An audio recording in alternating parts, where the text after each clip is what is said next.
Good evening and welcome to the City of Prior Lakes Planning Commission meeting on Monday, February 2nd, 2026. We'll call the meeting to order and please rise for the Pledge of Allegiance.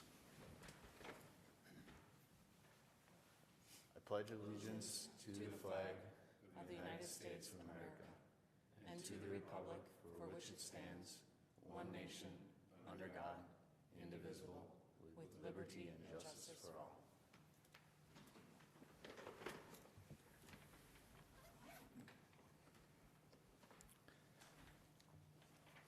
We have first we do approval of the agenda, right? Okay. Look for a motion to approve the tonight's agenda as listed. So moved. Second. Got a motion and a second. All in favor? Aye. Aye. Aye. Aye. And now on to item number 2, election of officers. Yep, sorry, Commissioner Fenstermacher, let's do approval of the meeting minutes first, and then we'll do Getting ahead of myself. officers. Yep. Oh, I'm sorry, hang on. Okay, we can do that. I was reading it upside down, the agenda. So, yep, the first item on your agenda is election of officers. So the first meeting of the year, the Planning Commission bylaws state the committee will elect amongst its membership a chair and a vice chair for a one-year term. This term will expire at the end of October. All regular voting Planning Commission members are eligible to serve as chair or vice chair. The main duties of the chair are presiding over meetings and then, if needed, doing presentations to the city council. And then the vice chair serves in those roles in the chair's absence. So if you would like to discuss amongst yourself, if you're interested in serving as the chair or vice chair, make that noted. Or if you would like to nominate another one of the commissioners, feel free. We'd be looking for a motion and a second for a chair and a vice chair. And then that term would begin immediately today. I think we're kind of briefly talking about it here, but Kate missed the briefly discussion. Look for a recommendation, or someone wants to step in for, put their hand in for chair. Anyone for chair? So this is awkward because I like to think I'm the most humble person on the planet. But I would be honored to step in and serve as chair along with my colleagues. I believe my past record speaks for itself as a leader on this body, so I would be happy to represent us and the good work of the city. And I was basically saying the same thing. I didn't say as much as what you were just saying, Brian, but I've been on this particular commission for, I don't even know how long now, but I think I'm the most senior of the current group after Brian. So Yep, 3 years, I believe. 3 years. So I'd be happy to serve as vice chair. So we'll look for a motion. So moved. Second. Second. Got a motion and a second. So we got a motion for Brian to be chair and myself, Commissioner Fenstermacher, as vice chair. All those in favor? Aye. Aye. Aye. So moved.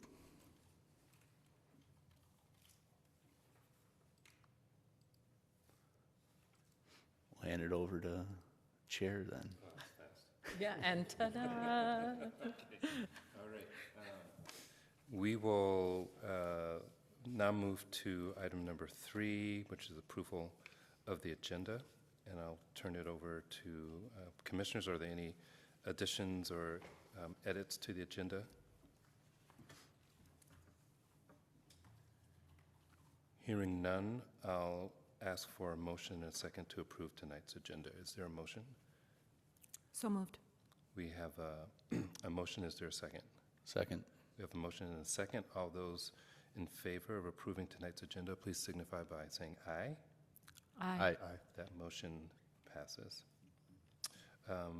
We've approved the meeting minutes. Now we'll move to staff for item number 5. This is a public hearing. This is 5A, a combined preliminary and final plat, 15563 Ridgemont Avenue Southeast. So I'll turn it over to staff for their report.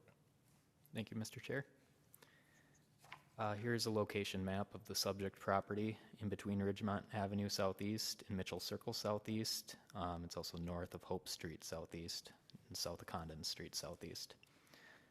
Lisa Burnham, on behalf of Kathleen A. Hoff, the owner of the property, is requesting approval of a combined preliminary and final plat to be known as Hoff Edition. They're currently proposing to subdivide the property to create 2 equally sized lots. Lot 1 is existing with a single-family home. Lot 2 is proposed for future development. Access is currently available from Ridgemont Avenue Southeast to the west and Mitchell Circle Southeast to the east. The comp plan guides the property for low-density residential, and it's currently zoned R1 low-density residential. The request conforms with the comprehensive plan land use map. Utilities are currently available and appropriately sized to serve the area, and no changes to grading or stormwater are proposed as part of this action. The property is located within the shoreland district, so 30% maximum impervious surface coverage applies to both lots, and both lots appear to be under this 30% post-split. There are no parks or trails proposed as part of the project, and related trunk utility service charges have already been satisfied with the original plat. The property will be subject, however, to an additional parkland dedication fee for the creation of an additional residential unit. Staff comments are as follows from the engineering department. Standard drainage and utility easements of 5 feet will be dedicated to the public. A private drainage and utility easement over the north 30 feet of Lot 2 in favor of the existing lot shall be dedicated prior to the issuance of any permits. There's an existing shed located within one of the proposed easement areas that shall be removed in conformance with the Prior Lake City Code prior to issuance of any permits. And the right-of-way on Ridgemont Avenue and Mitchell Circle Southeast shall be dedicated to the public on the final plat on those following measurements.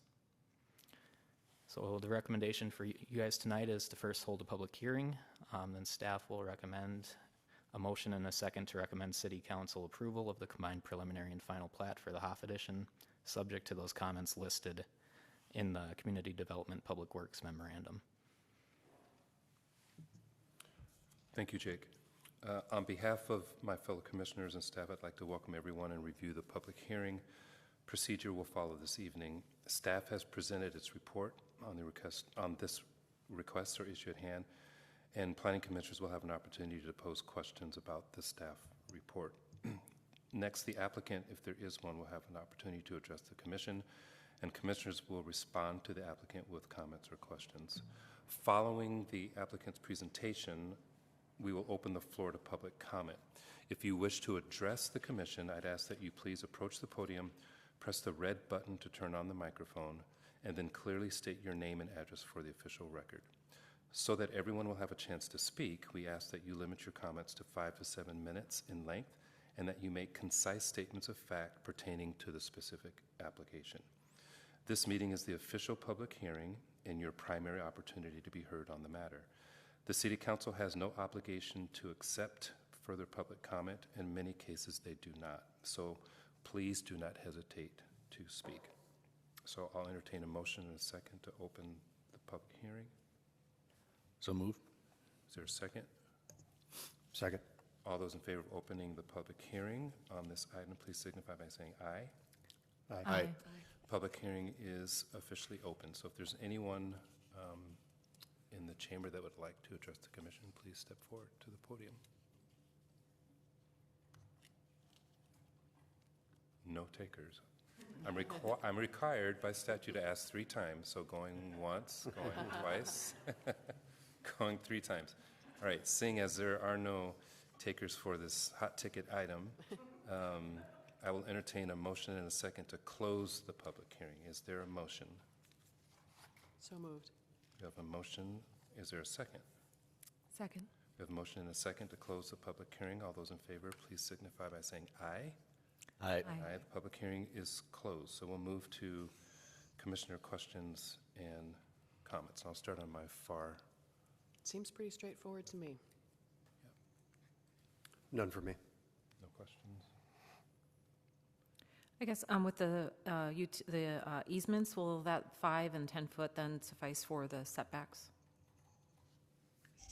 Correct. So the lots themselves, they'll have their standard conforming lots, so they'll have a 10-foot setback on either side and 25 feet in the front and the rear.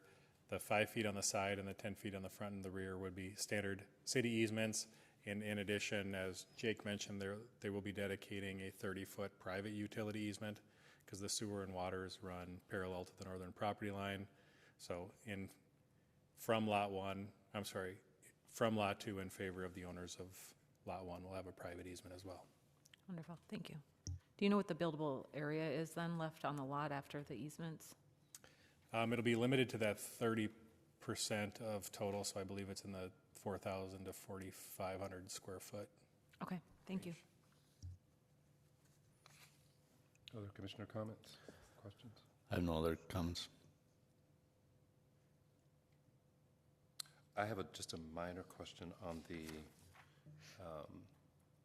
accessory structure. At what point in the process will that structure be required to move? Is there like a specific point in time? Prior to any building permit submitted for Okay. construction. All right, great.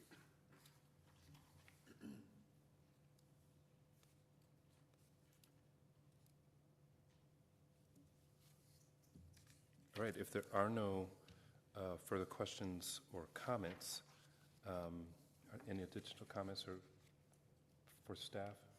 All right. Then I will entertain a motion and a second to recommend the City Council approve the combined preliminary and final plat for Hoff Edition subject to the comments listed in the January 20th, 2026 Community Development Public Works Memorandum dated January 20th, 2026. Is there a motion? So moved.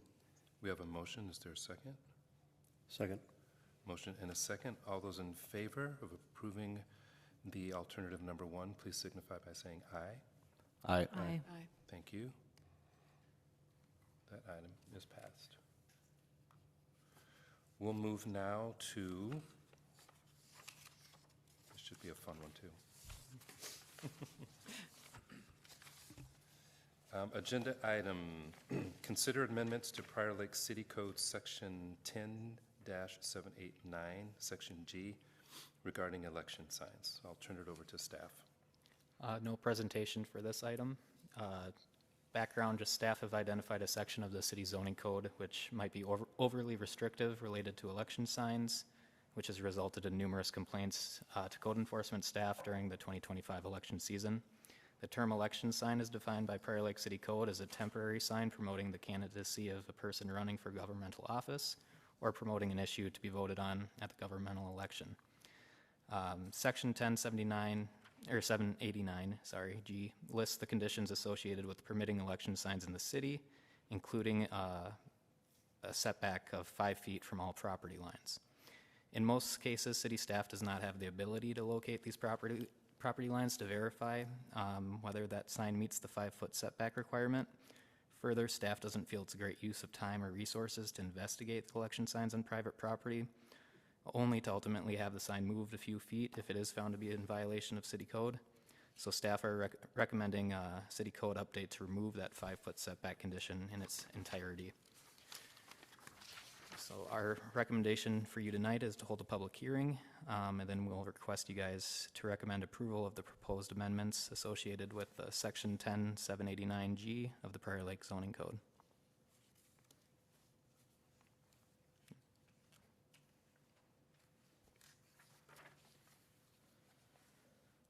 All right. Any further comments from staff? Okay. I will take a motion in a second. Hold on just a second.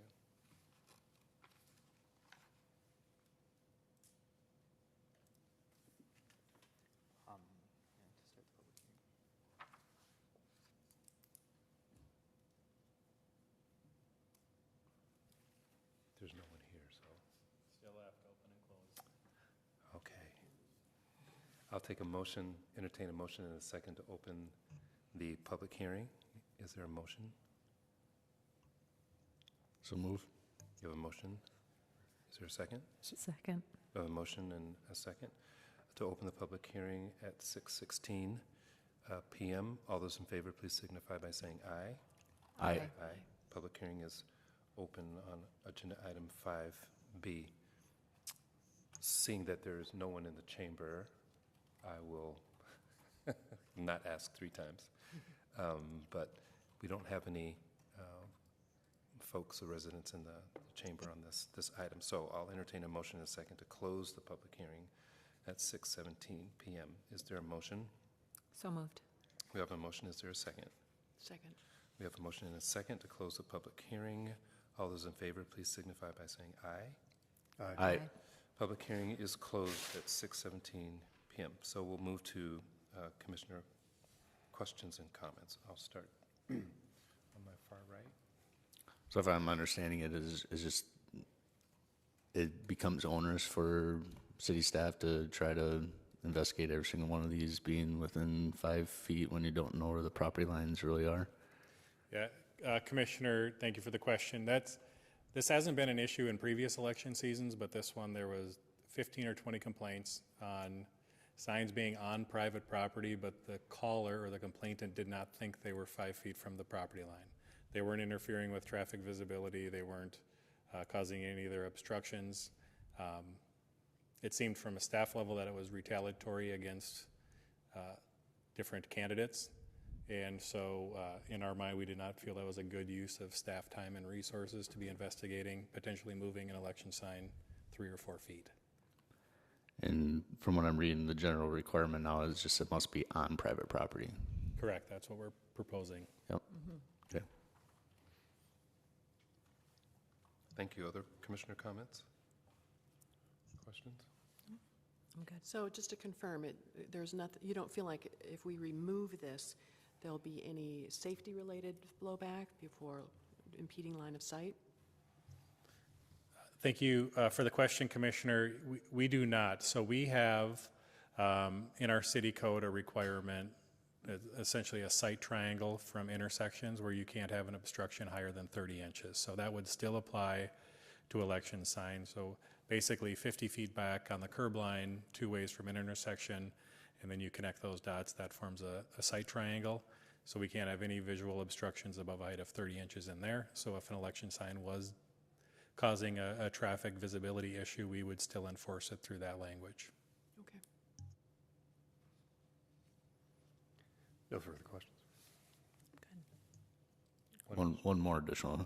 Sure. So if someone does have a issue with it being too close to their property, or is there any avenue for them to do anything, or is it just a matter between 2 property owners? That would just be a private property owner Yeah. item.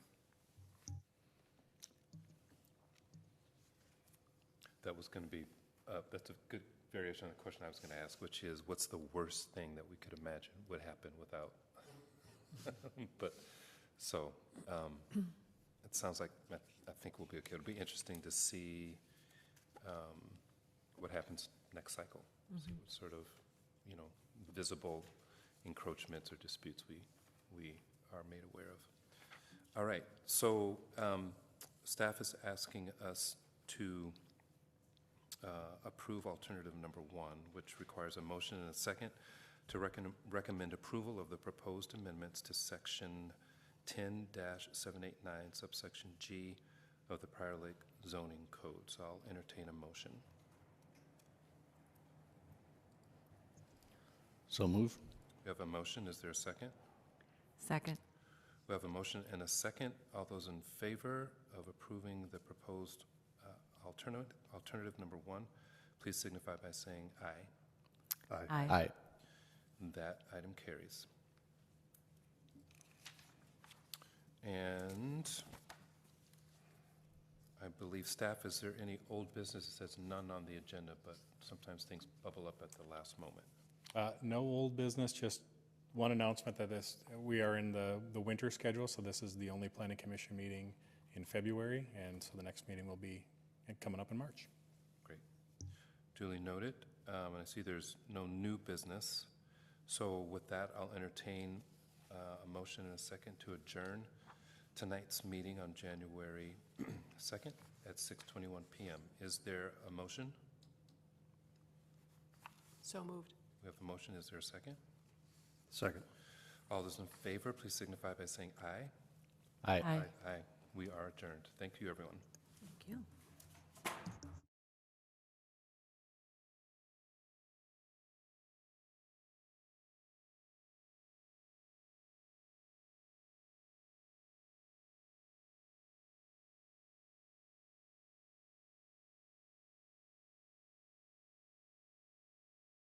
Your kids when it happens. Will they know what to do?